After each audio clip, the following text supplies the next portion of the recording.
আজকে ক্লাস 12-এর ব্যবহারিক ভূগোলের অন্তর্গত মানচিত্র বিক্ষেপের সংক্ষিপ্ত প্রশ্ন উত্তর নিয়ে আলোচনা করছি। আগের ভিডিওতে আমরা 23 নম্বর প্রশ্ন পর্যন্ত আলোচনা করেছি। আজকে আমরা 24 নম্বর প্রশ্ন থেকে শুরু করব। তাহলে প্রশ্নটা পড়া যাক। এক প্রমাণ অক্ষরেখা বিশিষ্ট সহজ সংখ্যক অভিক্ষেপে অক্ষরেখা ও দ্রাঘিমা রেখাগুলির বিন্যাস কীরকম হয়? 1 নম্বর হচ্ছে অক্ষরেখাগুলি এক কেন্দ্র বৃত্তচাপ নির্দেশ করে, অর্থাৎ এক কেন্দ্র বৃত্তচাপ থেকে সমস্ত অক্ষরেখাগুলোকে টানা হয়। 2 নম্বর হচ্ছে অক্ষরেখাগুলো কী হয়? পরস্পর সমান্তরাল হয়। আর দ্রাঘিমা রেখা বৈশিষ্ট্য কি?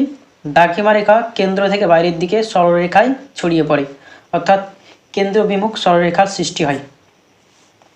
এটা আমরা ছবির সাহায্যে যদি দেখাই তাহলে হবে, এইখান থেকে সমস্ত বৃত্তচাপগুলো আমরা নিয়ে থাকি, আর এই অক্ষরেখাগুলো কী হয়? প্রত্যেকটা পরস্পর সমদূরত্বে অবস্থান করে, অর্থাৎ সমান্তরালে অবস্থান করে। আর দ্রাঘিমা রেখাগুলো কেন্দ্র থেকে বাইরের দিকে সরলরেখায় ছড়িয়ে পড়ে। 2 নম্বর প্রশ্ন হচ্ছে, অক্ষাংশগত ও দ্রাঘিমাগত বিস্তৃতি কম এমন দেশসমূহের জন্য কোন মানচিত্র অভিক্ষেপ উপযুক্ত? এমন দেশসমূহের জন্য সহজ সংখ্যক অভিক্ষেপ 1 বা 2 প্রমাণ অক্ষরেখা বিশিষ্ট সহজ সংখ্যক অভিক্ষেপ সহজ। কারণ আমরা জানি সংখ্যক অভিক্ষেপ এইভাবে অবস্থান করে, ফলে যারা অক্ষাংশ এবং দ্রাঘিমাগত বিস্তৃত যাদের কম হয় সেই সব অঞ্চলগুলোকে সংখ্যক অভিক্ষেপে ভালো করে দেখানো হয়। 26 নম্বর প্রশ্ন, সহজ সংখ্যক অভিক্ষেপে শঙ্কুর শীর্ষ বা ভার্টেক্স কোথায় অবস্থান করে? সহজ সংখ্যক অভিক্ষেপে শঙ্কুর শীর্ষ মেরু অঞ্চলের দিকে অবস্থান করে, অর্থাৎ প্রমাণ অক্ষরেখা যে গোলার্ধে অবস্থান করবে তার ভার্টেক্স সেই মেরুর দিকে অবস্থান করবে। যেমন এই সহজ সংখ্যক অভিক্ষেপে প্রমাণ অক্ষরেখা 50 ডিগ্রি উত্তরে অবস্থান করেছে, তাই ভার্টেক্সটা কোথায়? উত্তর মেরুর দিকে অবস্থান করবে। যদি এটা দক্ষিণ হতো তাহলে ভার্টেক্সটা দক্ষিণ মেরুর দিকে অবস্থান করত।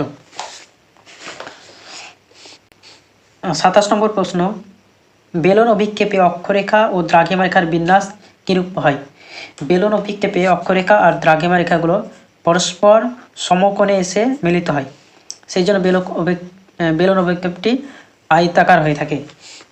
আমরা এ হচ্ছে বেলন অভিক্ষেপ, অক্ষরেখাগুলি আর দ্রাঘিমা রেখাগুলি পরস্পর সমকোণে এসে মিলিত হয়, সেই জন্য এটা আয়তাকার আকৃতির হয়েছে। 28 নম্বর প্রশ্ন, সৃজনী ভূগোলককে একটি বেলনের মধ্যে স্থাপন করা হলে স্বাভাবিকভাবে কোন অক্ষরেখার সঙ্গে বেলন তল স্পর্শক হবে? সৃজনী ভূগোলককে একটি বেলনের মধ্যে স্থাপন করা হলে স্বাভাবিকভাবে নিরক্ষরেখার সঙ্গে অভিক্ষিপ্ত হবে। এটা যদি বেলন হয় আর আমরা যদি জেনারেটিং গ্লোবটাকে রাখি বেলনের মধ্যে, তাহলে এই যে নিরক্ষীয় অঞ্চলটাই কিন্তু স্পর্শক রূপে অবস্থান করবে। তারপরে 29 নম্বর প্রশ্ন, মানচিত্র বিক্ষেপে ভূগোলকের কোন কোন ধর্ম বজায় থাকে? মানচিত্র বিক্ষেপে ভূগোলকে সাধারণত 4টে ধর্ম বজায় থাকে। একটা হচ্ছে এরিয়া, 2 নম্বর হচ্ছে শেপ, আর 3 নম্বর হচ্ছে ডিস্ট্যান্স, আর 4 নম্বর হচ্ছে ডিরেকশন বা দিক।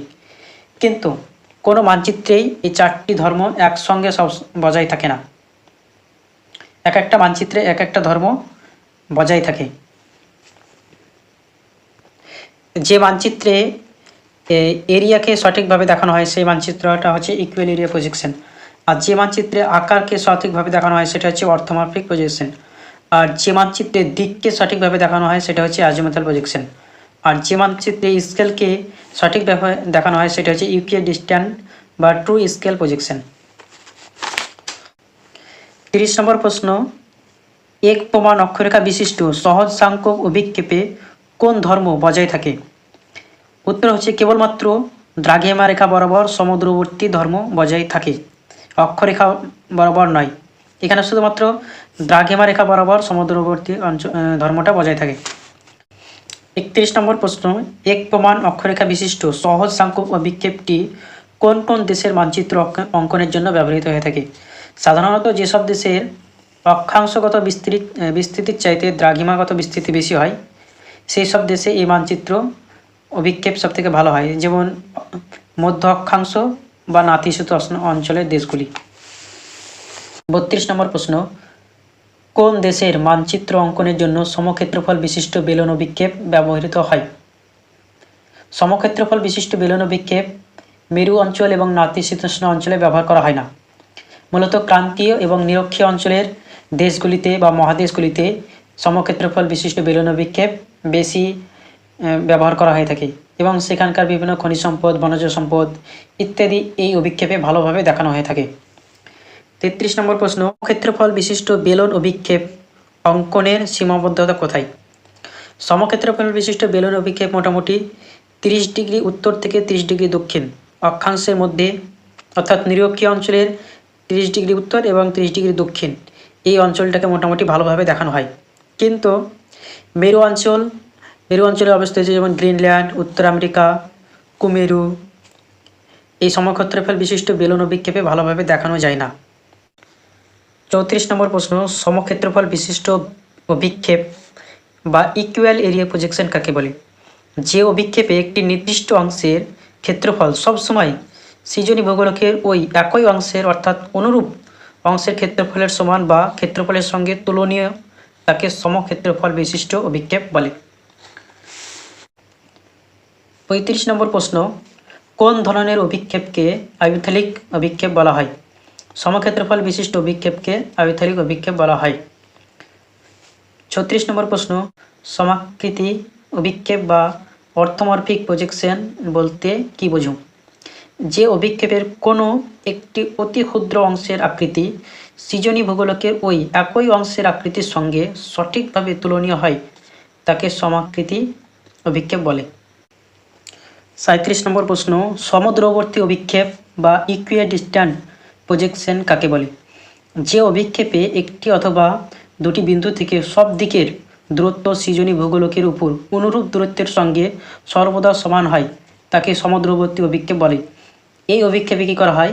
স্কেলটাকে সঠিক রাখা হয়।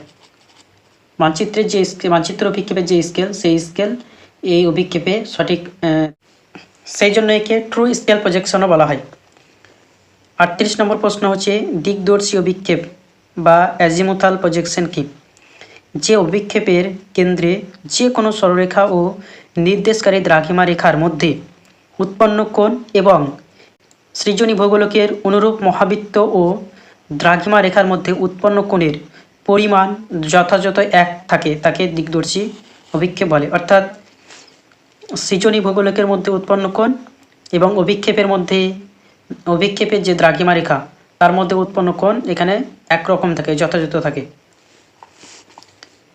39 নম্বর প্রশ্ন হচ্ছে মূল বা প্রধান স্কেল কাকে বলে? সৃজনী ভূগোলকের যে স্কেল অনুযায়ী মানচিত্র অভিক্ষেপ অঙ্কন করা হয় তাকে মূল স্কেল বা প্রধান স্কেল বলা হয়। 40 নম্বর প্রশ্ন, কোন স্কেলের অপর নাম নমিনাল স্কেল? আনসার হবে মূল স্কেল বা প্রধান স্কেলের অপর নাম হচ্ছে নমিনাল স্কেল।